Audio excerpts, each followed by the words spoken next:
Kita ke berita selanjutnya, Tribuners. Berlangsung sakral, api Patimura menyala di Gunung Saniri. Api Patimura menyala di Gunung Saniri pada prosesi menjelang Hari Patimura ke-206. Penyalaan api Patimura dilakukan oleh pemangku adat negeri Tohaha yang dipimpin langsung Kepala Adat Desa Tohaha Max Aipasa, Minggu 14 Mei 2023. Sakral namun sederhana. Penyalaan api Patimura dengan cara tradisional yakni disulut menggunakan unar atau pelepah bambu.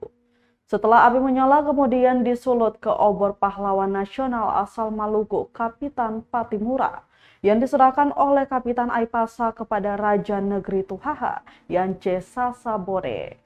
Pantauan tribunamon.com, prosesi penyalaan api Patimura membutuhkan waktu hampir 15 menit hingga menghasilkan titik api. Saat titik api muncul dan disulutkan ke obor Patimura, serentak seluruh peserta upacara histeris. Menyala, kata para peserta diiringi tabuhan tifa dan tahuri dan cakalele. Setelah obor Patimura dinyalakan kemudian diserahkan oleh Kapitan Aipasa ke Raja Negeri Tohaha Yance Sasabone. Dilanjutkan ke Raja Negeri Kulur untuk dibawa lari secara estafet ke Saparua, Haria dan Porto. Obor Patimura dikawal para penari cakalele yang menggunakan parang, tombak, dan salawaku. Nantinya Tribuners, obor Patimura ini akan ditaruh di lapangan Saparua untuk memperingati Hari Patimura pada 15 Mei 2023 hari ini.